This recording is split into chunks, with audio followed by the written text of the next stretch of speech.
Welcome to the deep dive.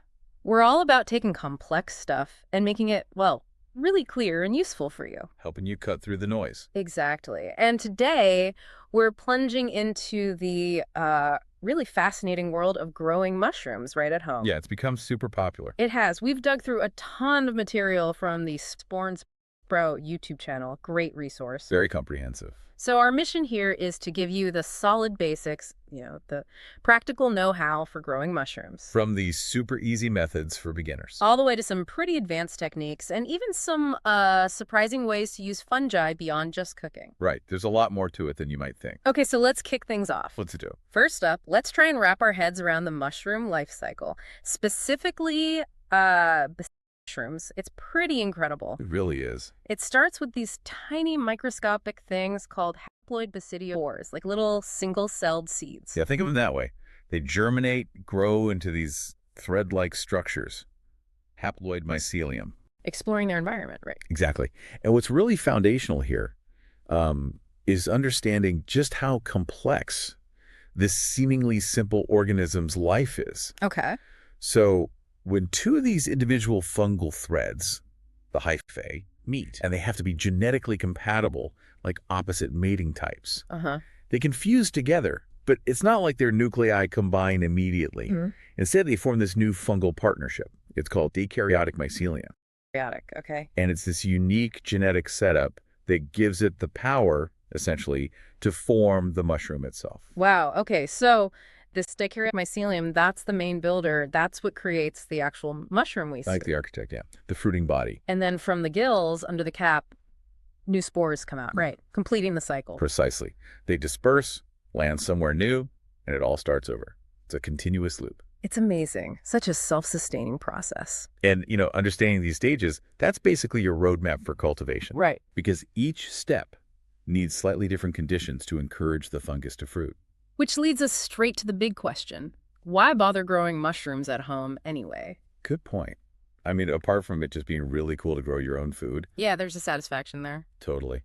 But the benefits are real. You get access to gourmet types you almost never see in stores. True. You have total control over, say, medicinal compounds, if that's your interest. Yeah. And honestly, it's just a deeply rewarding hobby. You learn a lot. It really connects you to the process. For sure. Yeah. And the variety you can grow, it's kind of surprising. So where should someone start? What's easy? Okay, for beginners, oyster mushrooms.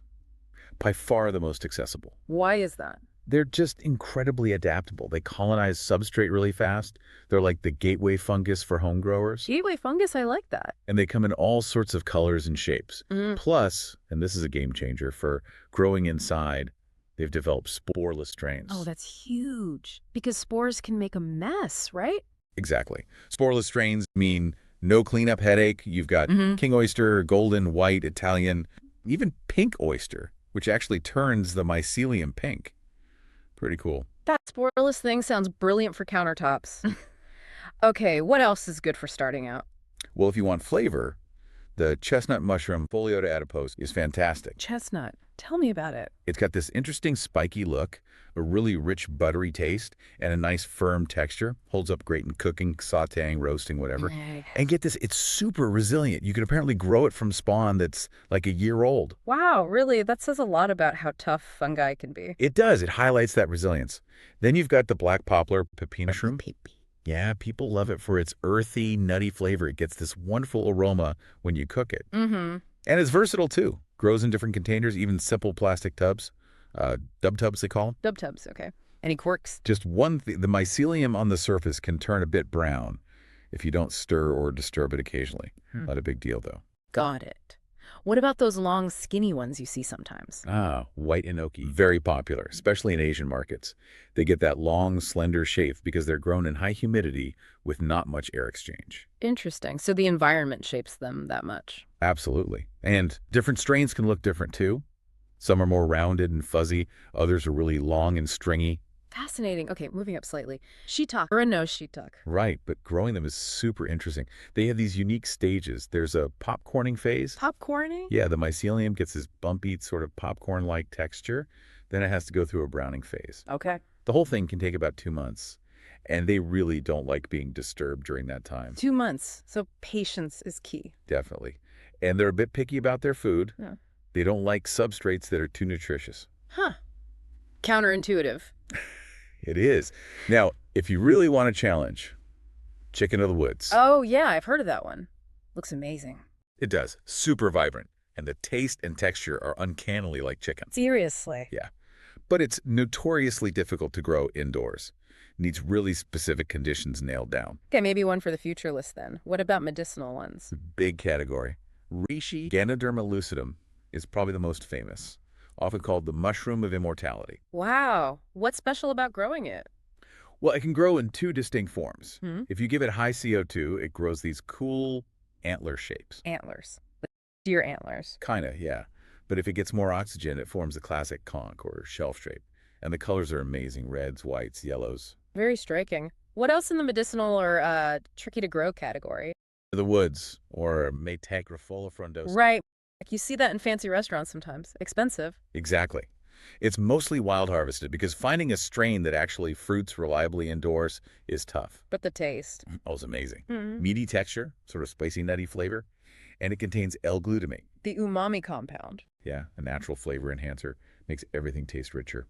There was a success story with a wild clone from Michigan fruiting indoors, which is pretty cool. Shows it can be done. Any special requirements? Yeah, the mycelium needs a solid 2 months at a steady 78 degrees Fahrenheit before you introduce light to get it to fruit. Wow, specific. Very.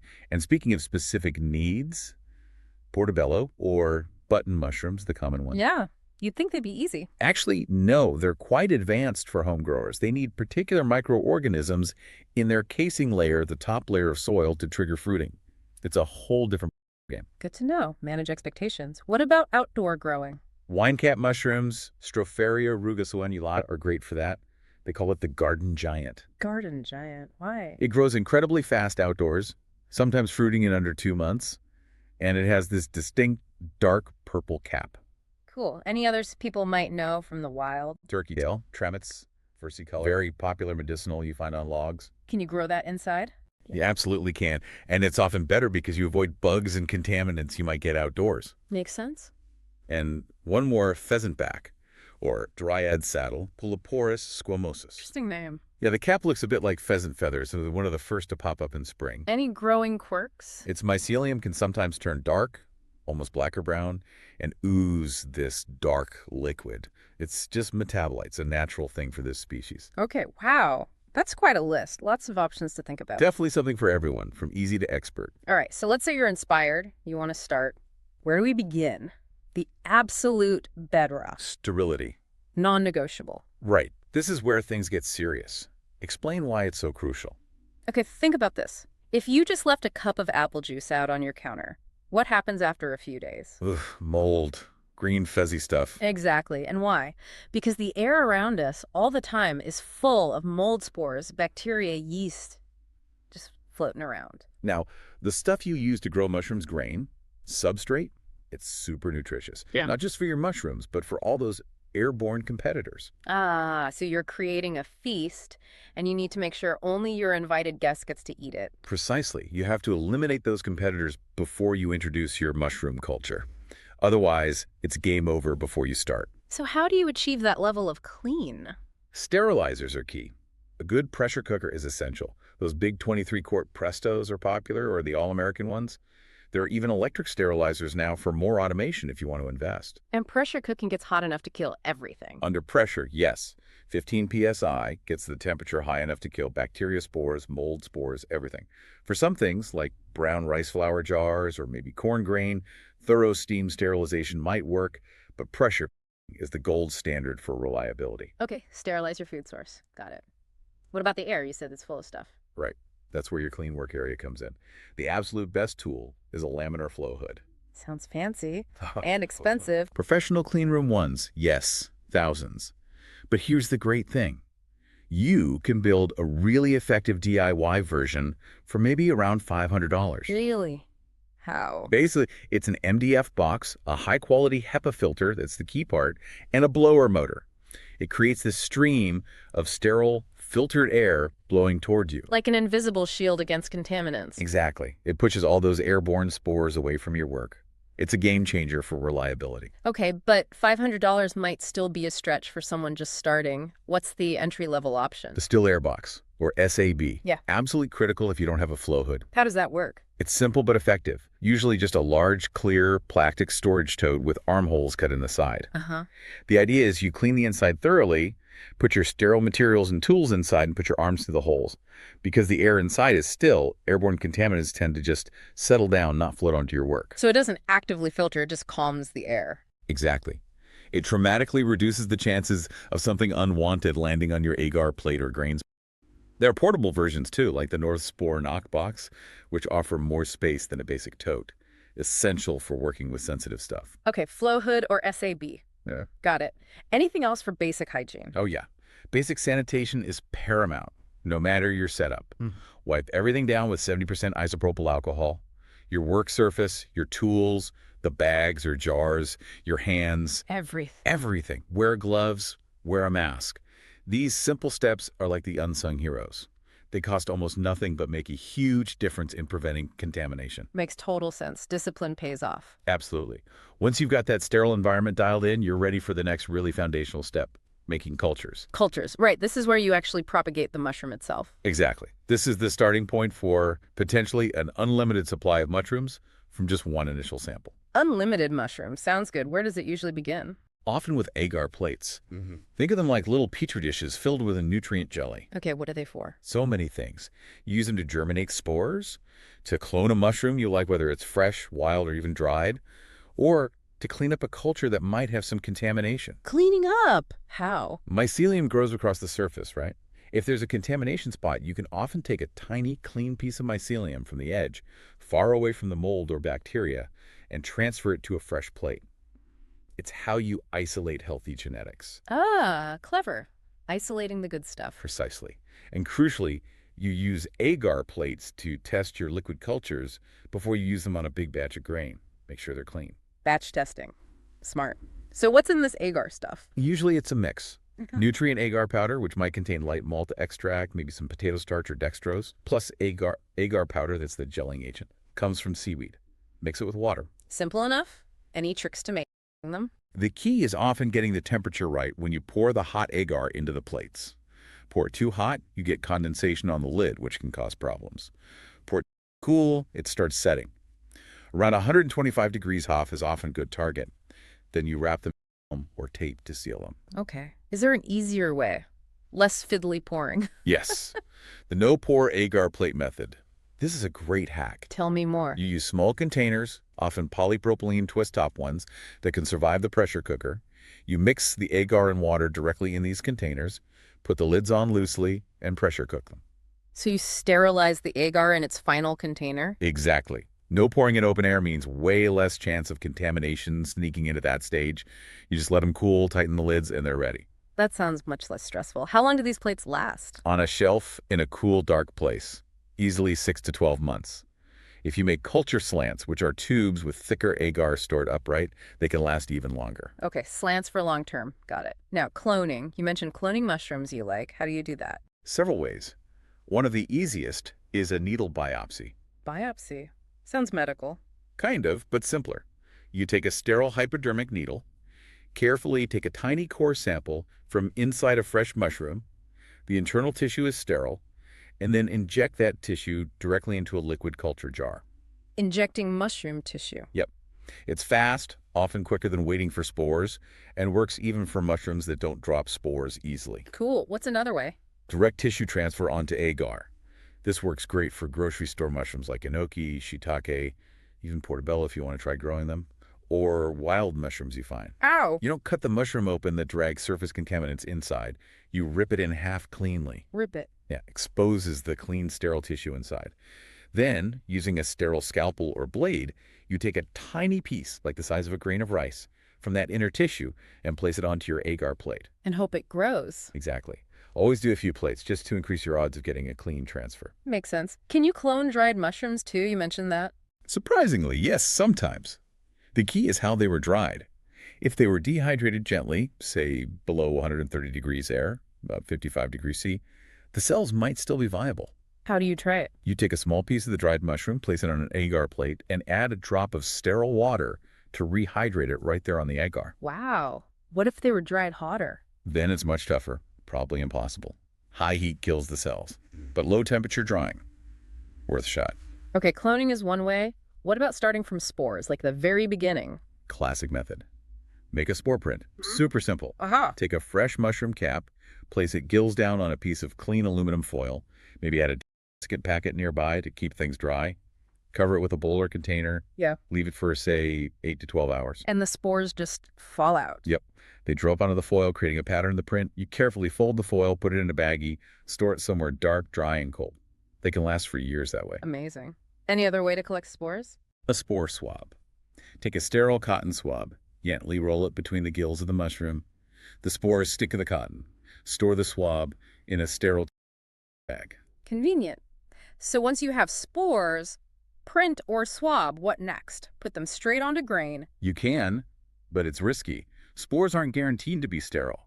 Best practice is to germinate them on agar first. Okay, how do you do that? Scrape a tiny amount of spores from the print with a sterile tool, or wipe the swab across the agar surface. Just make a streak. And the mycelium grows from the streak. Exactly. Usually takes a couple of weeks, maybe faster if you prehydrate the spores in sterile water first. Why bother with agar first? Why not just risk it on grain? Two main reasons. One, you can see if any contamination grows out with the spores and clean it up by transferring healthy mycelium away.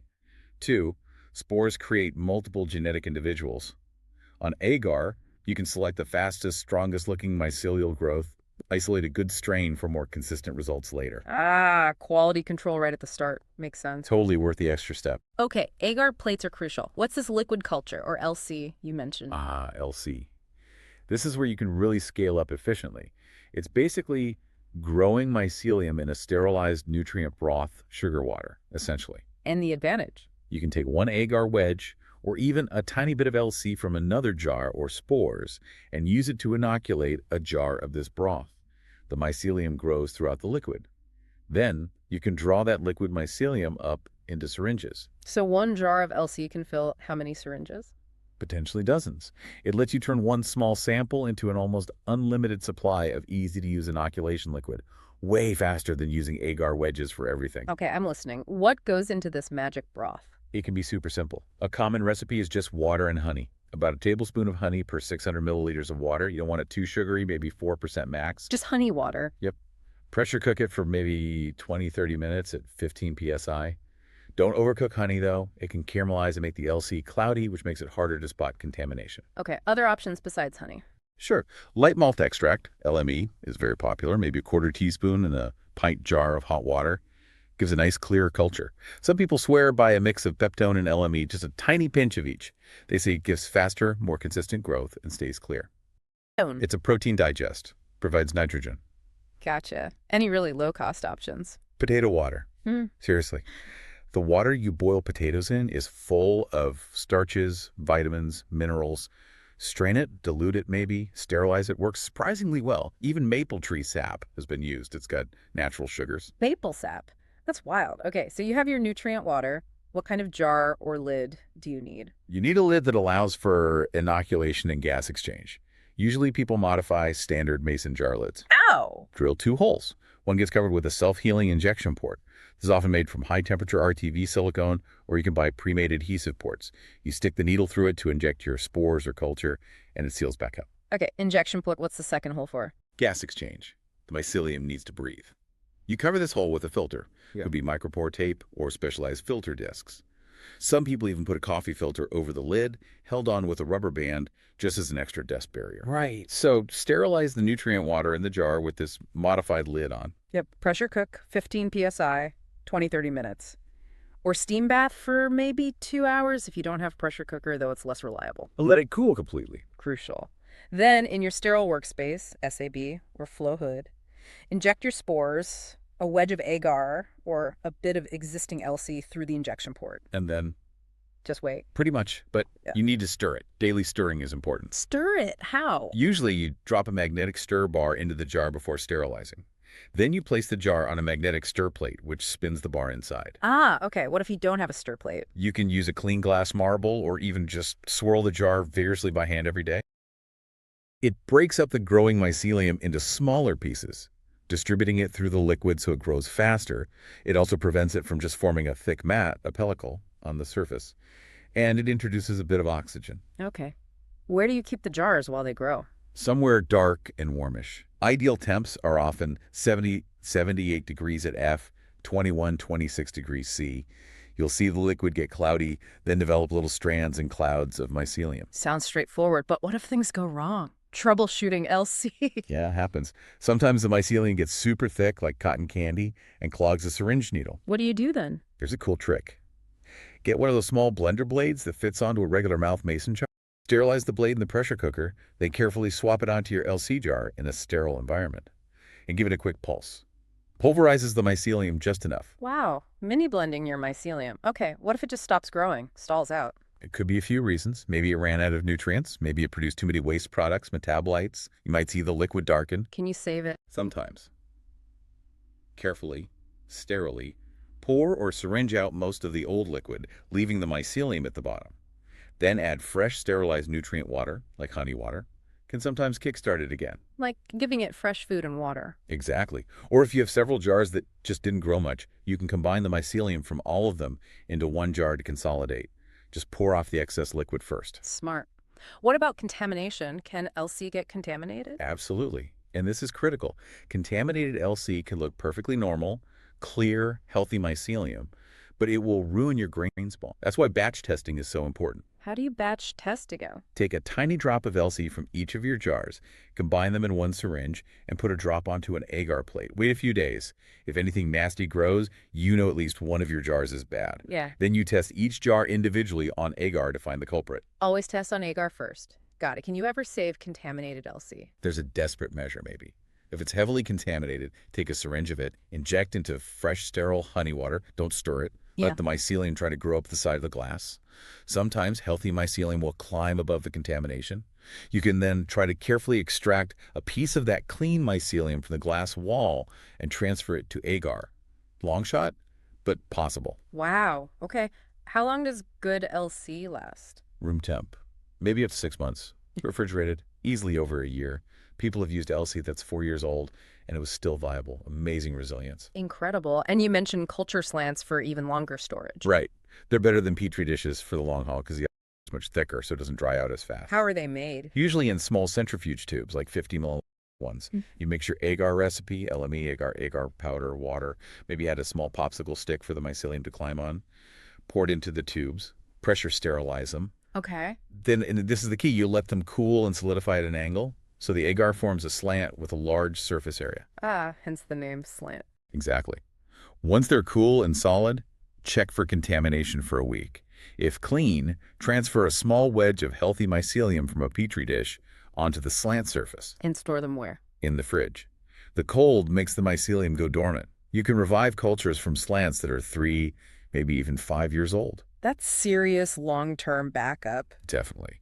Good practice is to make new slants from your old ones every year or so, just to keep the genetics fresh and assure viability. Okay, wow. Cultures are clearly the engine room. Agar, LC, slants. Lots to manage there. But get your culture game strong and you're set up for success. All right, so you've got your healthy, tested liquid culture buzzing away. What's next? How do you get it ready to actually make mushrooms? Now we move to grain spawn. This is the intermediate step. Grain spawn, what's the purpose? Think of it as a carrier and amplifier for your mycelium. You introduce your liquid culture to sterilized grain. The mycelium colonizes that grain, feeding on its nutrients. This creates a large, vigorous mass of mycelium that you can then use to inoculate your final fruiting substrate. Okay, amplifying the culture. What kind of grain works best? Lots of options. Rye grain is a classic favorite. Wheat berries, barley, millet are also great. Even popcorn kernels or wild bird seed mixes can work. Brown rice is used too, especially in some simpler methods. Popcorn. Really? Yep, needs proper preparation, of course. Tell me about the prep. How do you get grain ready? It's a multi-step process. First, the grain really well. Then soak it, usually for 12 to 24 hours. Why soak? Hydrates the grain, but more importantly, it encourages any dormant bacterial or mold spores on the grain to germinate. Ah, so they become vulnerable. Exactly, so they get killed during the next step, which is simmering. You simmer the grain gently for maybe 15-20 minutes until it's hydrated but not burst open. You don't want grains. Okay, rinse, soak, simmer.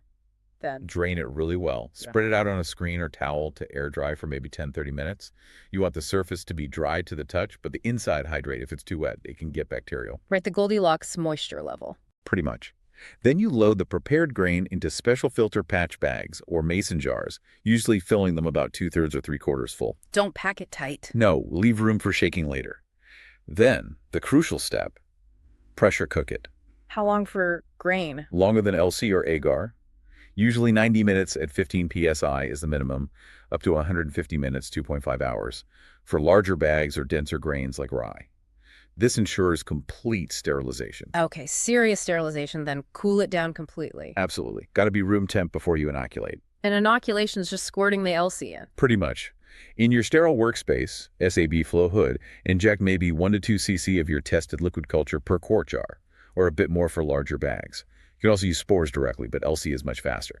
Or drop in wedges of colonized agar. Seal it up, then where does it go? Back to the incubation spot. Dark, warmish, 75-80 degree F, 24-27 degrees C, is often ideal for colonization. You'll start seeing white, fluffy mycelium growing out from where you injected. How long does that take? Depends on the mushroom species and temperature, but you'll see good growth in a few days. Now, here comes an important step. The break and shake. Break and shake. Sounds energetic. It is. Once the mycelium is colonized, maybe 20–30% of the grain, could be 5 days, could be longer. You physically break up the colonized grain clumps from the outside of the bag or by shaking the jar vigorously. Why do that? Won't it hurt the mycelium? Nope, mycelium's tough. Breaking it up distributes those colonized grains throughout the rest of the uncolonized grain. Each piece becomes a new inoculation point. Ah, so it speeds up the colonization of the whole bag or jar. Massively speeds it up. Instead of just growing from one spot, it grows from everywhere at once. Clever. Any other benefit? Yes. It's also a great contamination check. If there was hidden bacteria in there, the shaking often makes it obvious. You'll see slimy grains, weird colors, or smell something awful when you wouldn't have noticed it otherwise. Good way to spot problems early. Definitely. After the shake, it usually colonizes the rest of the way much faster, maybe another week or two. And you mentioned even old spawn can work, like that year-old chestnut. Yeah, it's surprising. As long as it was stored properly and doesn't look contaminated, older spawn can definitely still be viable. Shows how resilient mycelium can be. Okay, so now we have a bag or jar full of colonized grain spawn. Smells mushroomy, looks good. What's the next step towards actual mushrooms? Now we introduce the spawn to the substrate. Substrate. That's the main food source for fruiting. Exactly. The grain spawn provides the initial energy and inoculation points, but the substrate is the bulk material the mycelium will consume to get the resources needed to produce mushrooms. What kind of stuff is used for substrate? Is it just like dirt? Rarely just dirt. It depends heavily on the type of mushroom you're growing. Mm-hmm. Different species like different foods. Makes sense. Give me some examples. Okay, for many gourmet wood-loving mushrooms like lion's mane, chestnut, turkey tail, a very common substrate is a mix of hardwood fuel pellets and wheat. Fuel pellets, like for wood stoves. Yep, they're just compressed hardwood sawdust, easy to store, easy to measure. You rehydrate them, typically mix in some wheat for extra nitrogen and nutrients. How much? A common recipe, like the master's mix, is roughly 5 cups pellets, 1 cup bran, and about 5.5 cups of hot water. Mix it well, put it in a filter patch grow bag, and pressure cook it. So substrate needs sterilizing too. Usually, yes, especially nutrient-rich ones like hardwood. Pressure cook at 15 psi for 2–2.5 hours. Okay. What else? You mentioned popcorn earlier. Yeah, popcorn can be used as grain spawn, but some people also use it more like a substrate. Boil it for an hour or two, strain, dry the surface. Once colonized, you might mix it with pasteurized straw or add a casing layer on top. Casing layer. A non-nutritious top layer, often peat moss and vermiculite, that helps induce pinning in some species. Got it. What about that beginner method, PF Tech? Right. PF Tech uses brown rice flour, BRF cakes. The substrate is a mix of vermiculite, water, and brown rice flour. Very specific ratio. So vermiculite, that's like insulation. It's a mineral that holds water well. So you mix BRF, vermiculite, water, load it into half-pint jars, leave a little space, top it with a layer of dry vermiculite as a contamination barrier. Ah, the dry barrier. Yep. Then you pressure cook those jars for about 30 minutes or steam sterilize them for maybe 90 minutes to 2 hours. Simple, effective for certain types. Okay. What about that mushroom? Often does well on a coconut and vermiculite mix. Is ground coconut husks. Right, used in gardening. Exactly. You get a compressed brick of coir, Put it in a 5-gallon bucket with maybe 2 quarts of vermiculite. Pour a gallon of boiling water over it, snap the lid on tight, and just let it sit for 30 minutes to an hour. Boiling water.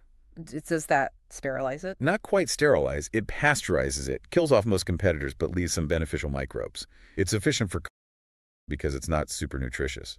Pasteurization versus sterilization. Okay. What loves straw? Oyster mushrooms, especially pink oysters, thrive on pasteurized straw. Wine caps, too, for outdoor beds. How do you pasteurize straw? Just pour boiling water on it. That's one way, the boiling water method.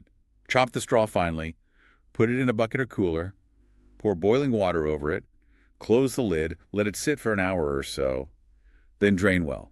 Simple enough for small batches. What about large amounts? For bulk straw, cold water pasteurization using hydrated lime is incredibly efficient. Lime.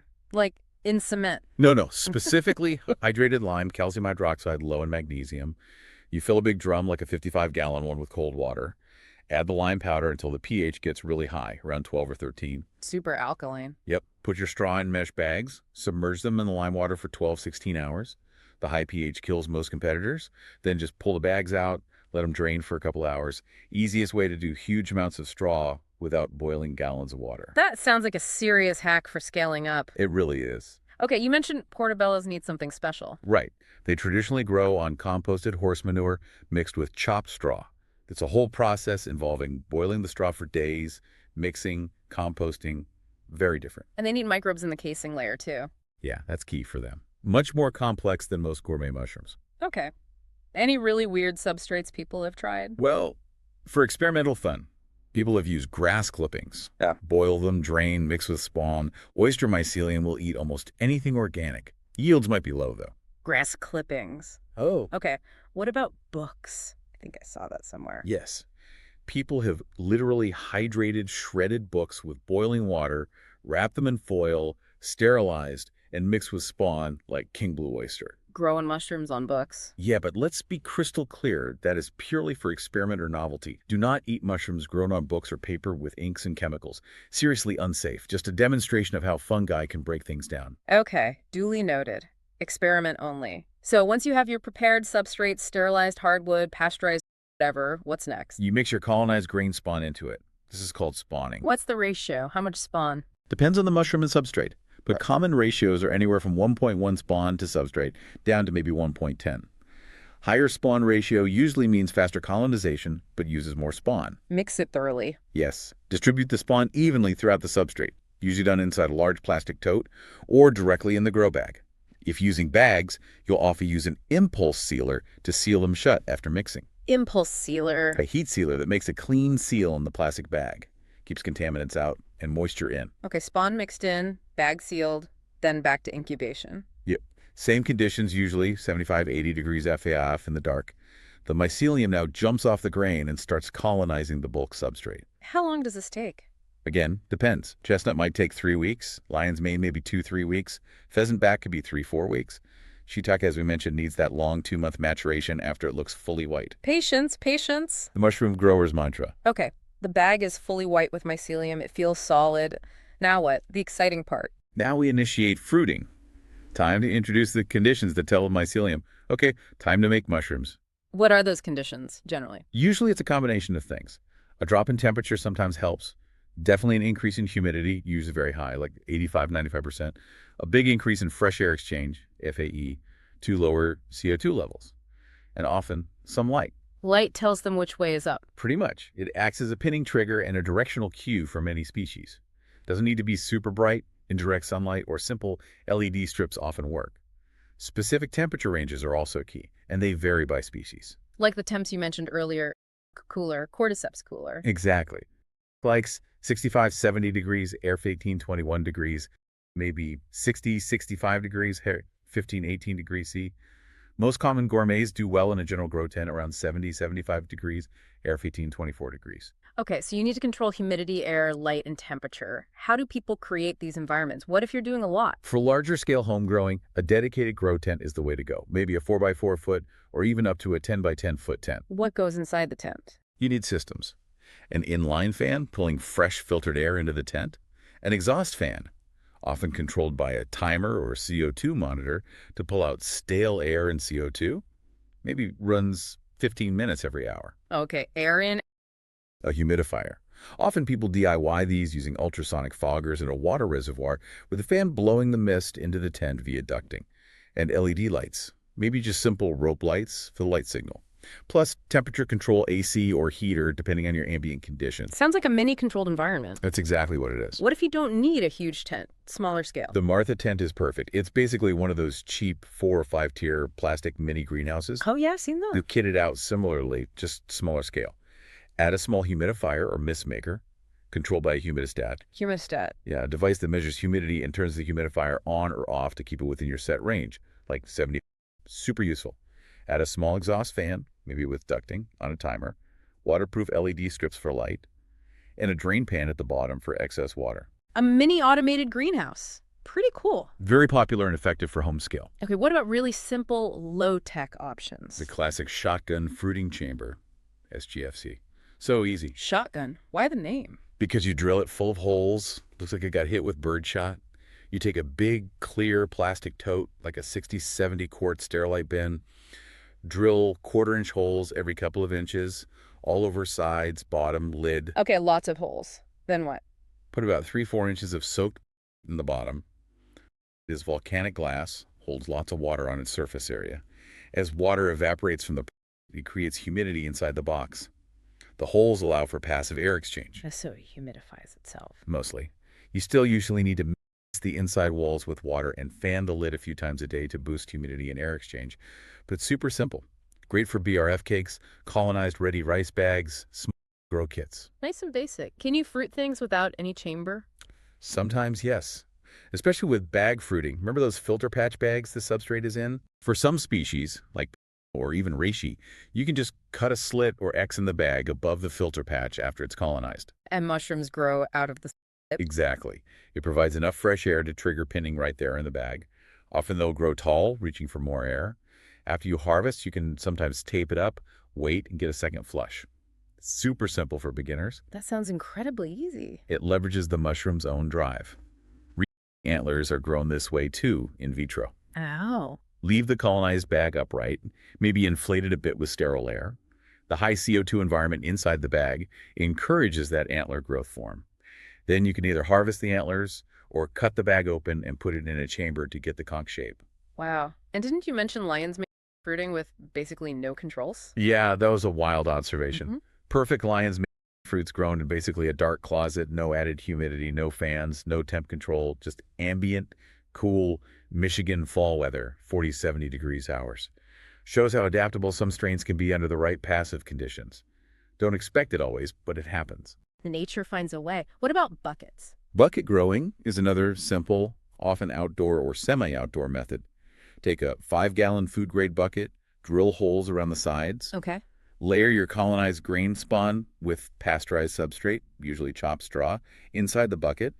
Pack it fairly well. And mushrooms grow out the holes. Yep. Just mist the holes every few days to keep the surface from drying out. Super simple, great for oysters. People even reuse things like those square cat litter buckets. Layer spawn with cold lime pasteurized straw. Stick it in the and see what happens. Low effort, potentially good reward. Love the low effort approach. What about those pre-cooked rice bags like Uncle Ben's? Can you fruit from those? Absolutely. The Uncle Ben's is hugely popular for beginners because it skips the grain prep and sterilization. How does it work? You inject your liquid culture directly into the pre-sterilized rice bag. What it colonized usually takes about 2 weeks. Once it's a solid white block of mycelium. Then what? You can either break it up and mix it with substrate, like in a tub, or you can fruit it directly from the bag, cut the top off, maybe put it inside an SGFC or just mist and fan it frequently. Mushrooms will grow right out of the rice block. So many ways to do it. Now, you mentioned shiitake, really specific needs. They do. Let's recap shiitake. Remember, it needs that long 2-month incubation after full colonization for the mycelium to mature and brown. Right, the browning phase. And steady temps. Yes, keep it around 78 degrees at Howard during incubation to prevent it fruiting too early. And don't use super rich substrate like Master's Mix. Okay, once it's brown and ready. Cold shock. Put the block in the fridge or a cold room for 24 hours. This really triggers pinning. Take it completely out of the grow bag. Don't just cut slits. And famously, you slap the block. I bet, seriously. Seriously, a good firm slap on each side. It's thought to simulate a tree falling in the forest, another fruiting trigger. Then put it in your fruiting chamber, cooler temps, 65, 68 degrees arid, indirect light. Harvest within a week. You can soak it and get more flushes. Mushrooms. Okay. What about Cordyceps? Also unique. Usually grown on sterilized brown rice in jars or special containers. Incubate in the dark, but keep it cool, max 70 degrees F, 21 degrees C for the first 3 days. Right, cool. To prevent overlay, where the mycelium forms a thick, suffocating mat on the surface that stops the pins from forming. Okay, cool start. Then light. Yes, lots of light. Wrap LED light strips, often pink and blue ones, right around the jars or bins. Can be on 247 or 12 hours on off.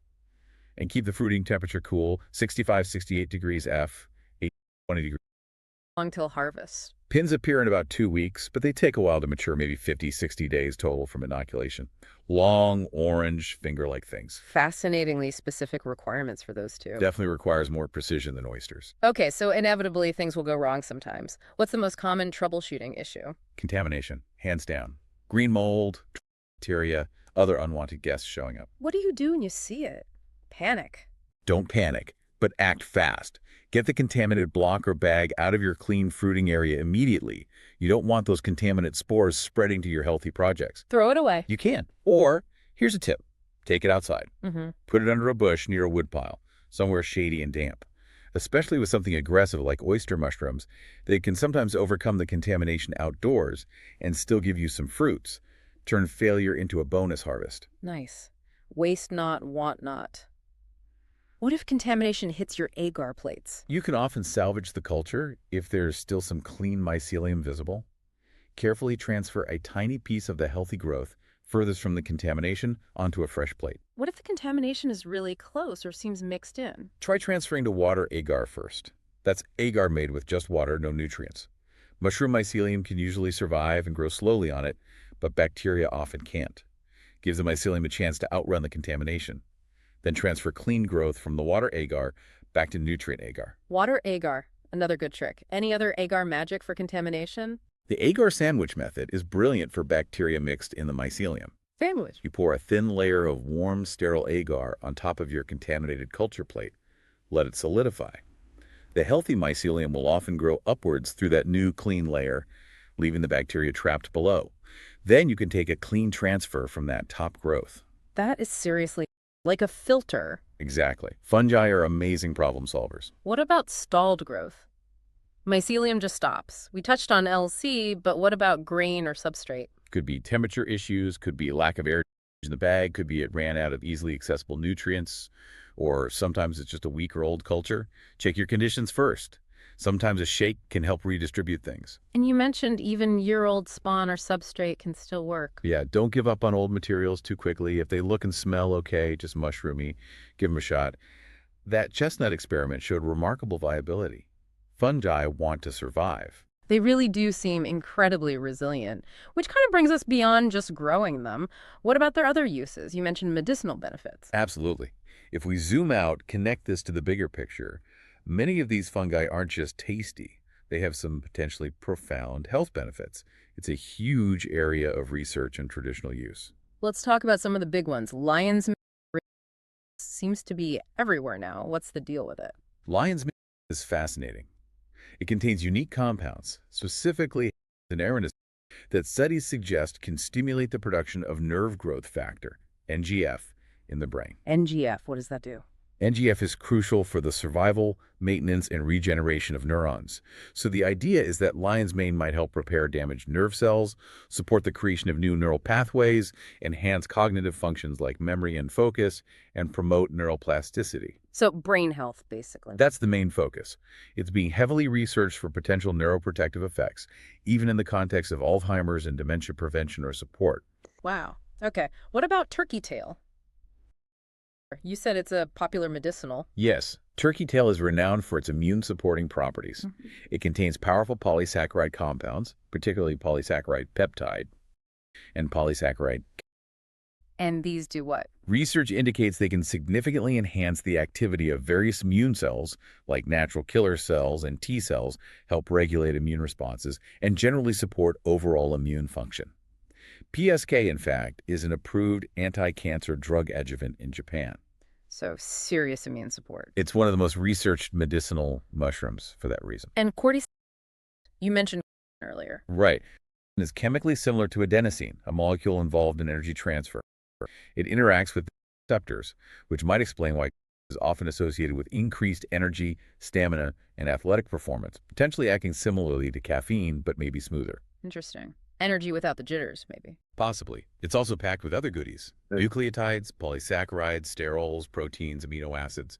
So it's being looked at for broader effects too. Immune support, cardiovascular health, anti-inflammatory, antioxidant actions. Lots going on there. Definitely. And Ganoderma lucidum, the mushroom of immortality, what gives it that reputation? It contains a unique class of compounds called triterpenes, specifically acids and leucinic acids.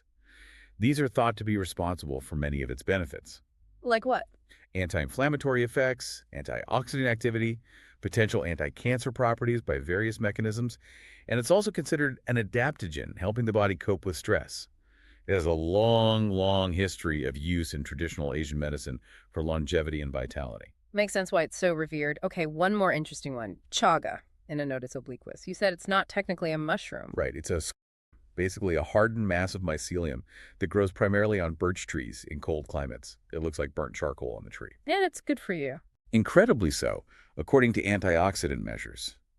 It has one of the highest oxygen radical absorbance capacity values ever recorded in a natural food. Meaning it fights free radicals. Massively. Free radicals contribute to aging, cancer, heart disease, so high foods are thought to be very protective. Chaga also contains those immune-modulating beta-D glucans, prebiotic polysaccharides, and because it grows on birch, it absorbs nucleic acid from the tree's beta Acid. Special benefits. that's being researched for various potential health effects, yeah. Chaga is potent stuff, you only need small amounts, and ethical harvesting is super important. How so? It grows very slowly. Taking the whole thing can harm the tree and deplete the resource. You should only ever take a small portion, leaving plenty behind to regenerate. And you can't really cultivate it indoors to get that bionic acid it needs the living birch tree. Good to know. Ethical wildcrafting. One more surprise. For skin. Yeah, the snow fungus. It's rich in natural polysaccharides that are amazing humectants they draw and hold moisture. Like hyaluronic acid. Very similar effect, some say even better hydration potential. So it's used in skincare serums, creams for intense hydration, plumping the skin, promoting collagen synthesis, boosting elasticity, and minimizing fine lines.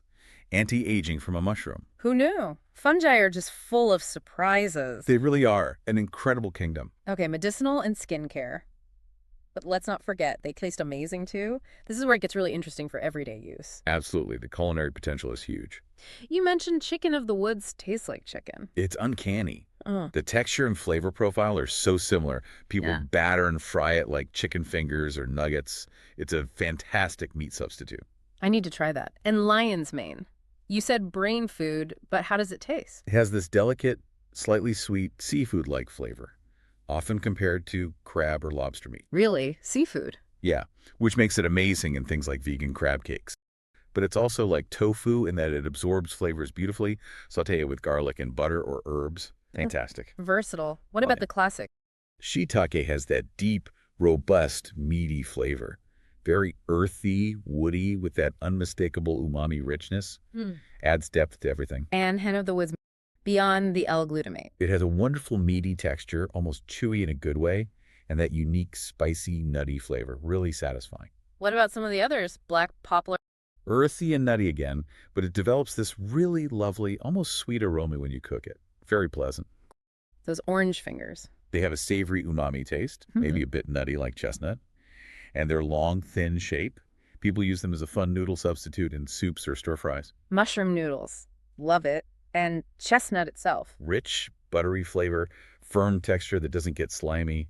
Great roasted or sautéed. Holds its own. Okay, my mouth is watering now. So beyond eating them fresh, what does all this knowledge unlock? What can you do with this stuff at home? DIY project. Oh yeah, this is where the hobby can get really creative. You can leverage these properties yourself. Like making those medicinal extracts you talked about. Exactly. You can do dual extractions at home. It's a two-part process to get the full spectrum of compounds. Dual, meaning alcohol and water. Precisely. First, an alcohol extraction. You chop up your dried medicinal mushrooms, chaga, cordyceps, lion's mane, turkey tail, and soak them in high-proof alcohol like Everclear or strong vodka for at least a month, maybe longer. Shake it daily. What does the alcohol pull out? It's good at extracting the non-water soluble compounds, like the triterpenes and reishi, other terpenoids, stuff water won't dissolve. You can speed it up gently with the double boiler setup, but long soak works well. Then you filter out the mushroom bits, keep the alcohol tincture. Okay, step one, alcohol. What about the mushroom bits you filtered out? Don't throw them away. That's step two. Water extraction. You take that mushroom material, put it in a pot with distilled water, and simmer it gently low heat. It's never a rolling boil for several hours, maybe 8 to 12 hours. Long simmer. What does that extract? Water is great for pulling out the polysaccharides, like those beta-D-glucans. After simmering, you filter out the mushroom material again, keep the water decoction. You might simmer it down further to concentrate it. So now you have an alcohol tincture and a water decoction. Right. The final step is to combine them. Carefully mix the alcohol extract and the water extract. You need to calculate the volumes to ensure the final mixture has an alcohol percentage of at least 25–30%. Why so high? Preservation. The alcohol prevents mold or bacteria from growing in your extract. Then you bottle it, usually in dark amber dropper bottles, store it somewhere cool and dark. You've got your own full-spectrum mushroom extract. That's incredible. Taking control of your own supplements. Can you take it further? If you have the gear, Yes. you can make extract powder. Ah. Requires more advanced equipment. You can use vacuum distillation, like with the Source Turbo machine, to reclaim the alcohol from your tincture, leaving behind the concentrated oils. Then you combine those oils with your warmed water extract. Okay, then get the water out. Yep. Using a freeze dryer, like a Harvest Right Home freeze dryer. It removes the water through sublimation, leaving you with this shelf-stable, concentrated powder of your dual extract. Powder, for instance, might yield around 30% of the original mushroom weight. It's serious home processing. Freeze dryers. Okay, that's next level. What about DIY tools for the growing process itself? Lots you can build. Remember needing to stir liquid cultures. You can make your own magnetic stir plate really cheaply. How cheap? Like $25 cheap. Use a couple of computer cooling fans, glue strong rare earth magnets to the fan blades, wire it up to a variable speed controller and a power supply. Put it in a simple box, boom, 2-position stir plate. $25. That beats buying one. Awesome. Anything else? A peristaltic pump system. This is amazing if you're filling lots of LC or spore syringes. Peristaltic pump. What's that? It's a type of pump where rollers squeeze liquid through flexible tubing. The pump mechanism never actually touches the liquid. Ah, so it stays sterile. Exactly. You can hook it up to your LC jar with sterile tubing and use it to automatically fill syringes precisely without getting hand cramps from drawing up dozens of syringes manually. It can even get the last bits out of the jar. Super efficient for larger batches. Automation. Nice. What about humidity control? You can definitely do a humidity system for your Martha tent or grow tent. Use one of those ultrasonic mist makers, pond foggers. Put it in a tub of water with a float valve to keep the water level constant. Use a waterproof fan to blow the mist through ducting into your tent, all controlled by a humidistat. Very effective. Build your own climate control. Love it. And even simple things like those self-healing injection ports for jar lids, super easy DIY. Just punch holes in your lids and apply a dab of high-temp red RTV silicone over the hole. Let it cure. Works perfectly. Or use those adhesive injection ports and filter discs. Quick and easy modification. Simple hacks make a big difference. They really do. And finally, you mentioned foreskin. Can you make that serum yourself? Totally. It's basically just a strong water extraction. Simmer dried mushrooms in distilled water for a good while. Filter the liquid really well, maybe through coffee filters to get it clear. Simmer it down gently to concentrate it. Let it cool. Pour it into a clean dropper bottle. That's your basic hydrating serum. Wow. From mushroom to skincare. That's brilliant. The possibilities are pretty amazing once you start exploring. Wow, what a journey we've just taken. Seriously, we've gone from like the unseen world of spores and mycelial threads all the way to full-blown growth, advanced extractions, even DIY gadgets. It covers a lot of ground, doesn't it? It really does, thanks to all those insights from Spore and Sprout. So hopefully you listening now have this treasure trove of information, whether you just want to grow some tasty gourmet mushrooms for dinner. Or maybe harness some of those powerful medicinal compounds we talked about. Or even get super creative with your own DIY mycology projects. You've got a solid foundation now. Indeed. And, you know, this exploration really highlights the incredible resilience of fungi, right? Their knack for colonizing almost any organic stuff, the surprising compounds they create. It really raises an important question for you, the listener. When you consider all these facets, the resilience, the chemistry, the adaptability, what new possibilities do you see for bringing fungi into your own life, maybe in ways we haven't even touched on today? That's a great question to ponder. The world of mycology is just immense. We've really only scratched the surface here. But we hope this deep dive has given you a clear, structured understanding, maybe sparked a few aha moments about the potential fungi hold. Hopefully demystified it a bit too. Exactly. Now you're well equipped to explore this fascinating kingdom further, whether that means actually starting your own cultivation journey at home or maybe just having a deeper appreciation for the profound and often hidden role fungi play in nature and potentially in our lives.